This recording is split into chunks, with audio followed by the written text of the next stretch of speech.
The Telltale Heart by Edgar Allan Poe. True. Nervous. Very, very dreadfully nervous I had been and am. But why will you say that I am mad? The disease had sharpened my senses, not destroyed, not dulled them. Above all was the sense of hearing, acute. I heard all things in the heaven and in the earth. I heard many things in hell. How, then, am I mad? Hearken and observe how healthily, how calmly I can tell you the whole story. It is impossible to say how first the idea entered my brain, but once conceived, it haunted me day and night. Object there was none. Passion there was none. I loved the old man. He had never wronged me. He had never given me insult. For his gold I had no desire. I think it was his eye. Yes, it was this. One of his eyes resembled that of a vulture, a pale blue eye with a film over it. Whenever it fell upon me, my blood ran cold, and so by degrees, very gradually, I made up my mind to take the life of the old man, and thus rid myself of the eye forever. Now this is the point. You fancy me mad. Madmen know nothing. But you should have seen me. You should have seen how wisely I proceeded, with what caution, with what foresight, with what dissimulation I went to work. I was never kinder to the old man than during the whole week before I killed him. And every night, about midnight, I turned the latch of his door and opened it, oh, so gently. And then, when I had made an opening sufficient for my head, I put in a dark lantern, all closed, so that no light shone out. And then I thrust in my head. Oh, you would have laughed to see how cunningly I thrust it in. I moved it slowly, very, very slowly, so that I might not disturb the old man's sleep. It took me an hour to place my whole head within the opening so far that I could see him as he lay upon his bed. Would a madman have been so wise as this? And then, when my head was well in the room, I undid the lantern cautiously.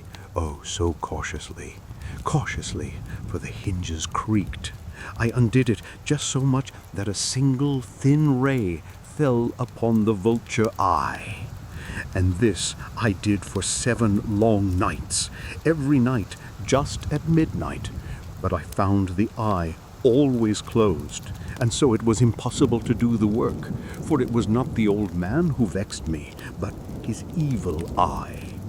And every morning, when the day broke, I went boldly into the chamber and spoke courageously to him, calling him by name in a hearty tone and inquiring how he had passed the night. So you see, he would have been a very profound old man indeed to suspect that every night, just at 12, I looked in upon him while he slept.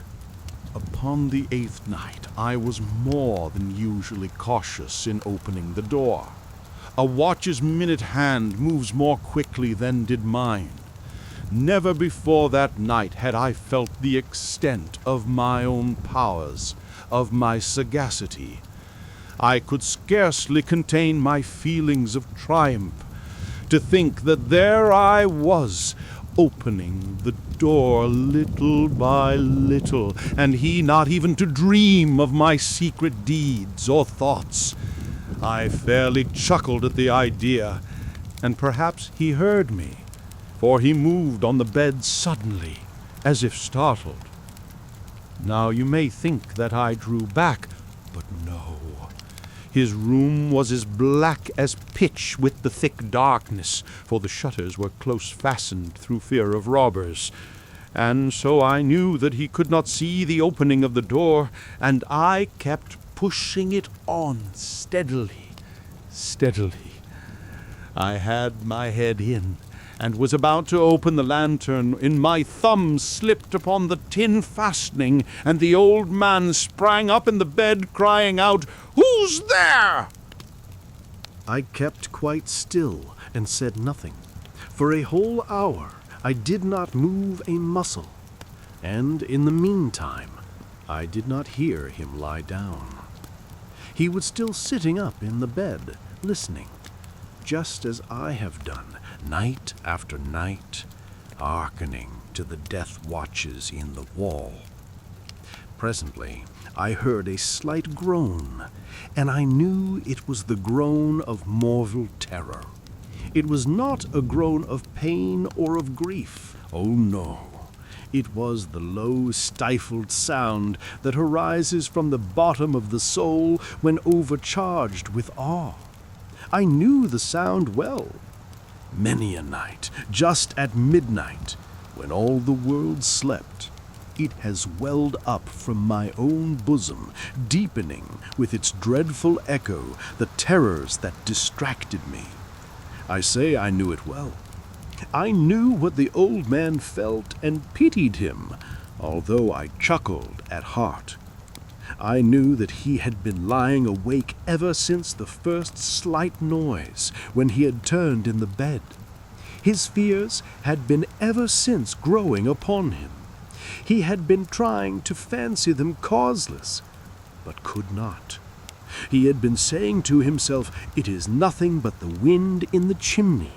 It is only a mouse crossing the floor," or "It is merely a cricket which has made a single chirp." Yes, he has been trying to comfort himself with these suppositions, but he had found all in vain, because death, in approaching him, had stalked with his black shadow before him and enveloped the victim, and it was the mournful influence of the unperceived shadow that caused him to feel, although he neither saw nor heard, to feel the presence of my head within the room. When I had waited a long time, very patiently, without hearing him lie down, I resolved to open a very, very little crevice in the lantern. So I opened it. You cannot imagine how stealthily, until at length a single dim ray, like the thread of the spider, shot from out the crevice and fell upon the vulture eye. It was open, wide open, and I grew furious as I gazed upon it. I saw it with perfect distinctness, all a dull blue with a hideous veil over it that chilled the very marrow in my bones. But I could see nothing else of the old man's face or person, for I had directed the ray, as if by instinct, precisely upon the damned spot. And now, have I not told you that what you mistake for madness is but over-acuteness of the senses? Now, I say, there came to my ears a low, dull, quick sound, such as a watch makes when enveloped in cotton. I knew that sound well, too. It was the beating of the old man's heart. It increased my fury, as the beating of a drum stimulates the soldier into courage. Even yet I refrained and kept still. I scarcely breathed. I held the lantern motionless. I tried how steadily I could maintain the ray upon the eye. Meantime, the hellish tattoo of the heart increased. It grew quicker, and louder every instant. The old man's terror must have been extreme. It grew louder, I say, louder every moment. Do you mark me well? I have told you that I am nervous, so I am. And now, at the dead hour of the night, amid the dreadful silence of that old house, so strange a noise as this excited me to uncontrollable terror. Yet for some minutes longer I refrained, and stood still. But the beating grew louder. I thought the heart must burst. And now a new anxiety seized me. The sound would be heard by a neighbor. The old man's hour had come. With a loud yell, I threw open the lantern and leaped into the room. He shrieked once only.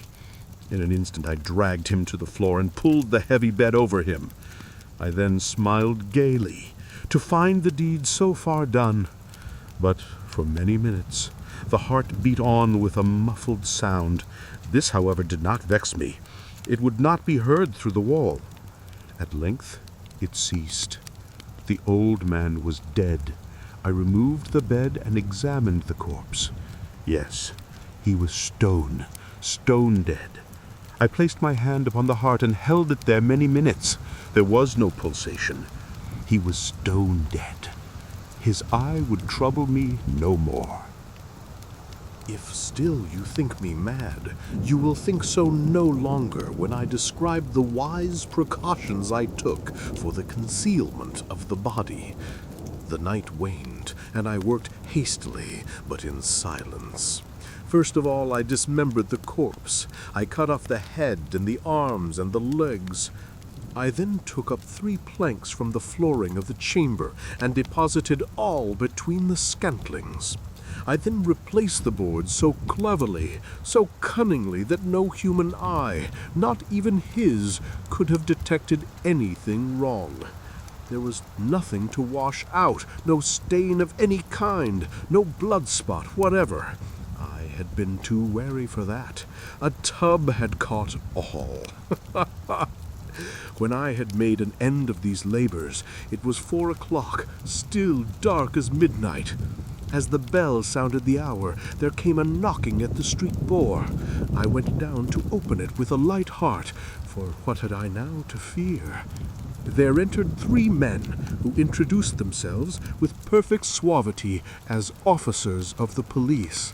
A shriek had been heard by a neighbor during the night. Suspicion of foul play had been roused.